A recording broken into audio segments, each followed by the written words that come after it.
Hi everybody, welcome back to another AstroExploring video. My name is Nick, and in today's video we are going to be processing an image of the North American Nebula in PixInsight. This is just going to be focused at beginners who are just learning PixInsight because I've only been using it for about 6 months.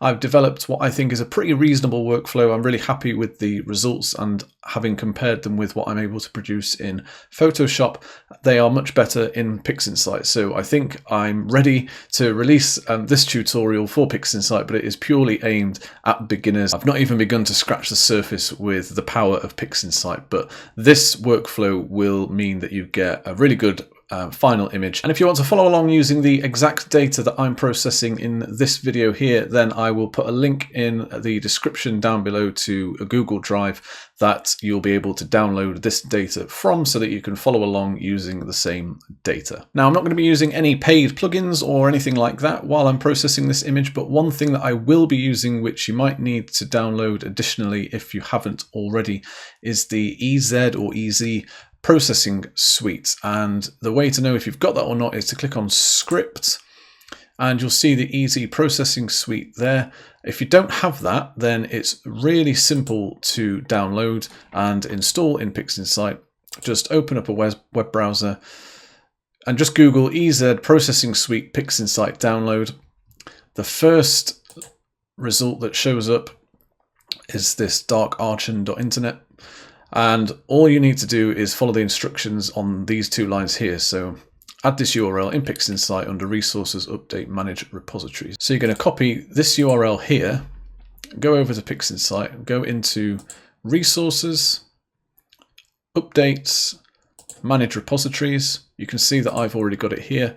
Click on add, paste it into there and click OK. That will then add the EZ processing suite into PixInsight. Once you've done that, you may need to go back to resources and updates and then check for updates, and it will then look for updates, and it might then download the processing suite, and you'll have to restart PixInsight in order to then be able to access it. So it's totally free. I'm going to use it for noise reduction in the image, and PixInsight does have a built-in noise reduction script in it called TGV denoise, so you could use that instead if you don't want to download the processing suite, but I really recommend that you do it because it's got a few other really useful tools in there for your images as well. All right, so if you haven't used PixInsight before, this is essentially just how it looks straight out of the box. I've deleted all the customization that I've added for the purposes of this video. And what I'm going to do is, rather than using any shortcuts or anything like that, I'm going to go through all of the processes by going into process, all processors, and then manually selecting each process rather than you having to try and find them. So the first thing that we're going to do is go to process, all processors, and then go to screen transfer function.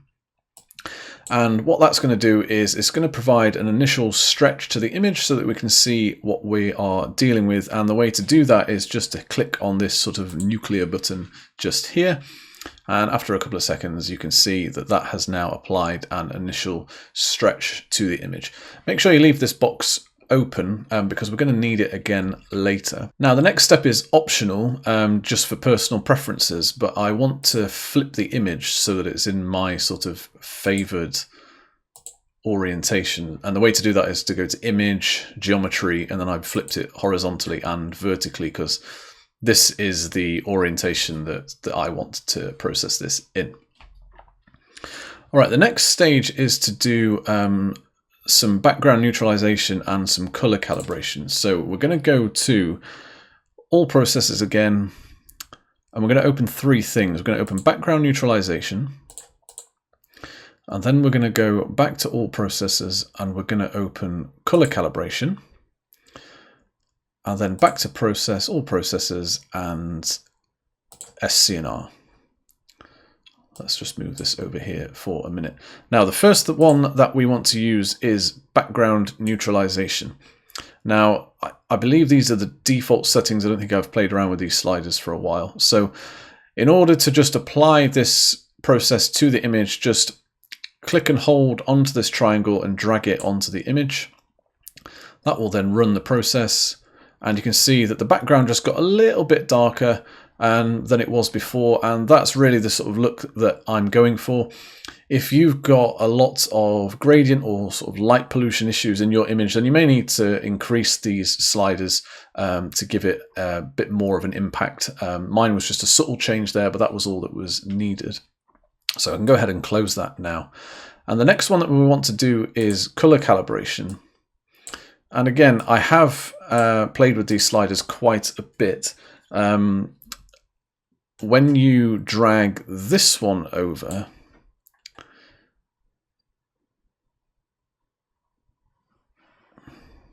it applies a color calibration to the image, and I think this looks really good. If you do the color calibration and the deep sky object that you're processing sort of disappears a little bit, then again you'll need to adjust the lower and upper limit sliders here to make sure that it's not having too much of an impact on the nebula. Really, all we're trying to do here is just calibrate the colors so that it looks like an image that we're actually trying to process rather than something ridiculous. And then finally, because I'm using a color camera with the Optolong L Extreme, the image, and particularly the stars, generally have a bit of a green cast over them, which is why we use this SCNR, and the colour that we're going to remove is green. So if I just zoom in on, I can see it on that particular star there, you see that that's got a bit of a green cast to it.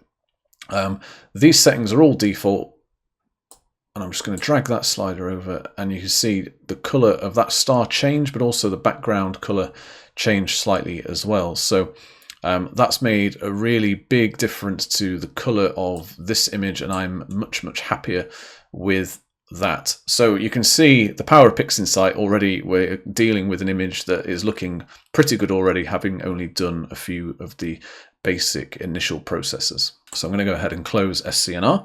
All right, now I'm going to go ahead and actually apply this curve stretch to the image using the histogram transformation. So back to all processes and histogram transformation. Now you don't need to do the histogram transformation right now, but I'm going to do it now just because that's the way that I've been doing it in my workflow rather than doing it right at the end, and I find that that just works absolutely fine for me. The way to apply the histogram transformation is to drag over your STF instance onto your histogram transformation along the bottom bar there. That then you can see applies the curve stretch to the histogram, and then you want to drag that triangle over to the image. That then goes ridiculous because it's now got two stretches applied to it. So you want to go back to the screen transfer function and just click on this little thing that kind of looks like a computer monitor, turn that off and close it, and you can also close the histogram transformation. So that has now actually applied the curve stretch to the image. So now that that's applied to the image, we can't really go back and make any amendments to that. That's a really important point. All right, the next thing I'm going to do is a dynamic background extraction, because I can see that there's some sort of gradients around here and along here. So I'll go to process, all processes, dynamic background extraction. Now, we want to make some changes to this target image correction, but if it's all grayed out, then just click on your image and it will add the crosshairs, and then that will then give you the options. So the correction that we want to make is a subtraction. Make sure you tick the box normalize, and make sure that you don't tick replace target image, because what that will do is it will just replace the image that you've got in front of you now. What we want to do is create a new instance of that image, simply because if we're not happy with the way that it's been applied, then we can just throw away the new image and give it another go and apply it to the original image rather than having to start all over again. So the way that this works is you're essentially wanting to provide as much data as you can to the dynamic background extraction tool, and the way to do that is just to click on the points of interest of the image, if you like. So the changes that I want to make are all in these bits here, and you essentially just want to give it as many samples as possible. I don't want to be clicking on the nebula because I'm really happy with how that looks. This is purely to extract the background of the image and apply changes to that and leave the nebula alone completely. So it's a bit labor intensive at the start, but it does get there. I'm quite lucky because I've got pretty dark skies, so actually this image kind of looks okay, but it will look better once this has been applied. So I think that'll do for the purposes of this video. You can keep going for as much or as little as you need to with your particular image, but if you're following along with my image that I've made available, then this will be absolutely fine. So just go ahead and click on the green tick there to execute that. That's going to run and provide us with a new image. There we go.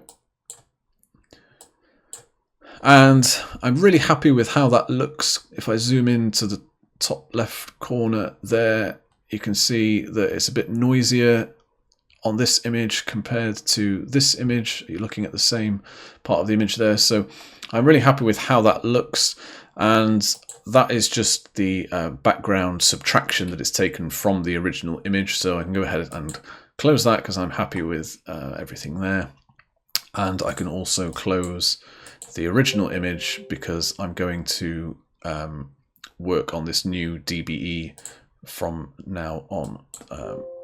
Just close that and that. There we go. Now at this point I want to make some changes to just the nebula and I want to leave everything else alone. So I'm going to do some more curve stretches and I don't want to be touching the stars. So the next thing to do is to remove the stars from the image, and PixInsight has a tool called StarNet. There we go. I was looking for it. If you've never used StarNet before, then you may just have to point PixInsight to these two images.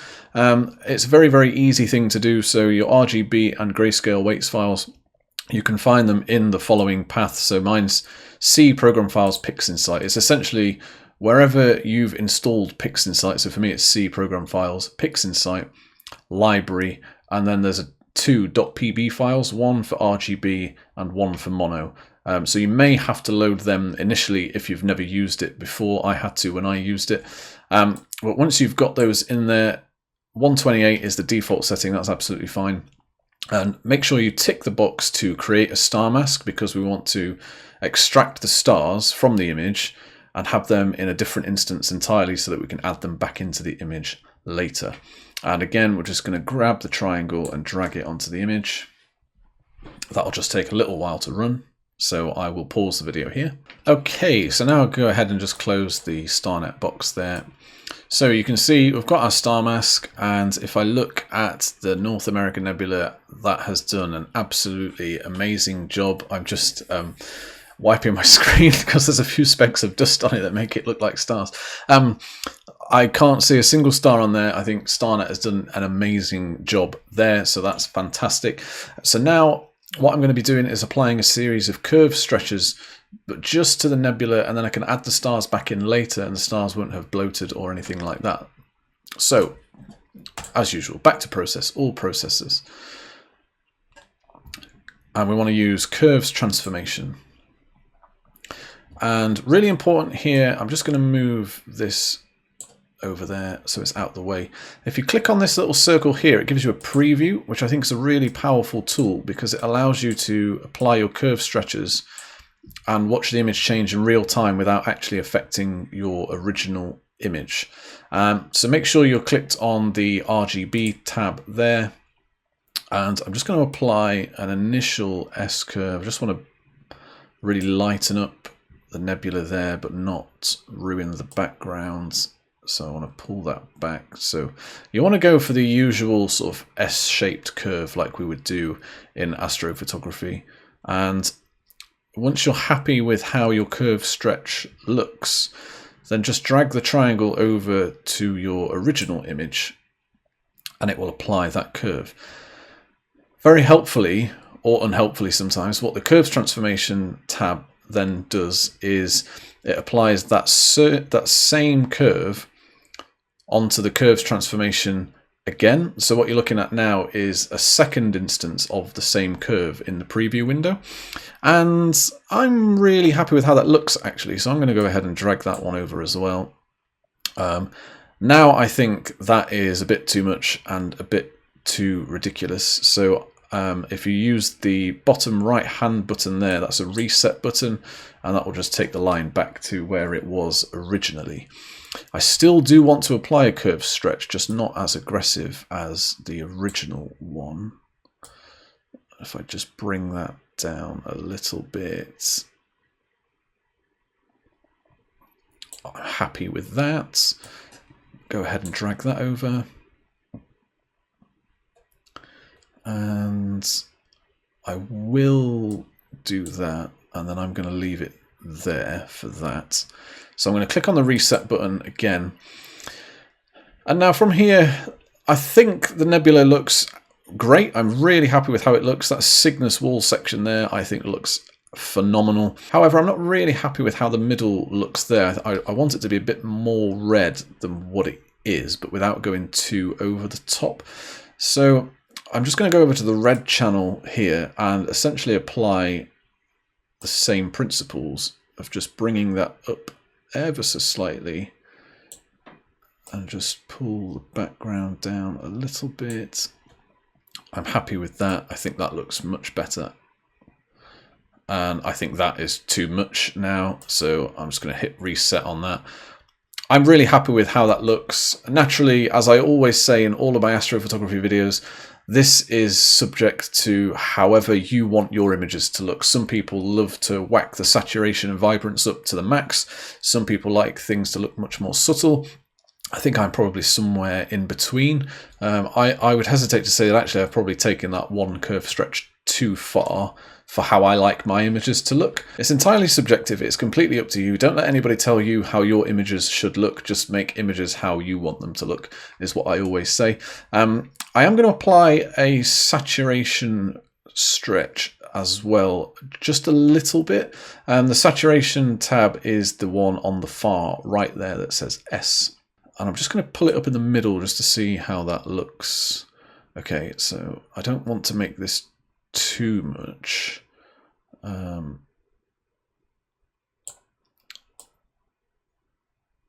I'm pretty happy with that, I think. So I'm going to drag that over. That's applied. That looks ridiculous in my opinion. So I'm going to reset that, and then I'm going to close the curves transformation and close it again. So I'm really happy with how that looks. I always find starless images a bit weird to look at. I think I might have overcooked it a little bit on the red channel, but that's subject to however you want your images to look. Alright, so now that I've done all of my curve stretches, before I add the stars back into the original image and do a bit of a star reduction, I'm just going to run the denoise script. This image actually doesn't look very noisy at all, which is great considering it's only 4.5 hours of data, but I'm still going to run the process nonetheless because it will make a difference to the final image. So the way to do that is where I showed you earlier, up to script, easy processing suite, and then I want to go to easy denoise, and that will load this up. Now when you load this up, do make sure that you either had the nebula selected in the first place so that it loads this up, or if you accidentally had the stars selected, then just click on this drop down and make sure that you click on the correct image so that you're applying the denoise to the image that you want to. I leave all of these settings as default. I don't touch any of this, and I just go down to the bottom and I hit run easy denoise, and it does everything for me. So I'm going to do that now. Now this takes a little while to run. It's pretty CPU and RAM heavy, but while it's doing it, I'll explain it a little bit before I pause the video. So what this is doing here is it's creating a series of masks to isolate all of the noise in the image and differentiate between what's noise and what's data, and then it's going to do a series of subtractions from the image to give us a cleaner output than what we had originally. And for me, just to warn you, this takes about 10 minutes to run, so it does take quite a while, which is why I will pause the video in a second. And the reason for that is if I just go into Task Manager, and I mean, even Task Manager is taking so long to run now. So if I look at performance, I mean, I'm also streaming to film this video, which doesn't help. But you can see I'm using 7 gig of RAM and 85% of my CPU, and I've got a pretty good CPU. This laptop's a couple of years old now, so there are newer and better ones out there, but it's still a pretty good CPU. And it will take about 10 minutes to run. So just bear that in mind. If you've got an older machine, then this could take a while. You may find TGV denoise not quite as intensive, but just give this a go and see how it goes. You can always go off and make a cup of tea in the meantime.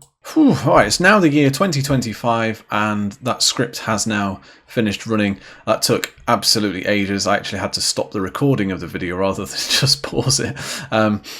But it's done. It looks great. I'm really, really happy with it. You can see just how clean the background looks, which is epic compared to where we were earlier. Very happy with that. Right, the next thing to do is to add the stars back into the image. And the way I'm going to do that is with Pixel Math. And I keep going over there to go to my recently used things. I just need to stop doing that. So back to all processors and Pixel Math. And that was something I was messing around with earlier. And you can actually do yourself a favor here by renaming these to make your expression a bit easier. So in order to rename an image, either double click on the word of it there, or you can right click and click on identifier. I always just double click. So I'm going to call that one stars. And the nebula starless. So then that makes this process much easier, because I'm just going to go starless, add stars. Now I'm going to leave everything as it is, but I'm going to make sure that I create a new image, simply because when I reduce the stars, if I'm not happy with how they look, then at least I've still got my star mask open. So I'm going to leave everything as it is, and I'm just going to click on the square called apply. And that then gives me 3 images in total. So I'm going to leave Pixel Math open for now, just in case I need it again. And then we're going to go back to process, all processors, and we're looking for morphological transformation, which will reduce the size of the stars. Now, I'm going to leave these settings as they are, but again, like all processors, this is very much down to your own taste. Some people might like how the stars look in the image as they are right now. Other people might hate them. I think they're a bit too dominant personally, so I do want to reduce them. But if you reduce them too much or too little, then again, just adjust the slider on the amount there, and that will mean that it will either increase or decrease the reduction as necessary. So I'm just going to leave it where it is and see what happens by dragging that over to this image. And I'm reasonably happy with that. I'm just going to do Control Z and just maybe drop that down to 0.8. I think that was a bit too much personally. Okay, so I'm happy with that. I think that looks really good. So I'm going to go ahead and close everything. Don't need any of these anymore. So we've now got our fully processed image with the stars added back in. And the last thing that I want to do is just a bit of sharpening, just for the purposes of sharing it on the internet. I think it just looks a bit better when it's had some sharpening applied to it. But again, that's very much down to your own personal taste. So back to all processors, and you want to go to the one right at the very end called Unsharp Mask. And again, the amount of sharpness applied is increased or decreased with the amount slider here. I'm going to leave it at 0.8 where it currently is. That generally seems to work okay for my images, for my own taste. So I'm just going to drag that over and see how that looks. And I think that's a bit too much actually. So I'm just going to undo that and drop it down to maybe 0.6 instead.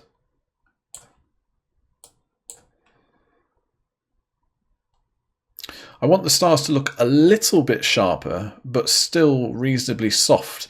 I don't like stars to be like really pinpoint and sharp in an image, because that doesn't feel like a very accurate reflection of what a star actually is, in my opinion. So I think that looks a lot better. You can see that they're There is some sharpening that's happened, but the stars still look really soft, and I think that looks a lot better, so I'm really happy with that. So that's the image processed to my taste. You can then, of course, go ahead and do File, Save As, and save it as whatever you want, give it a name, etc. But that is how I process the majority of images on PixInsight at the minute. There's of course a lot more to PixInsight, particularly if you're using a mono camera, etc. So this is just a really basic workflow for a color camera, whether that be a one-shot color camera like my 533, which I've used here, or a DSLR. So I hope you appreciated this video.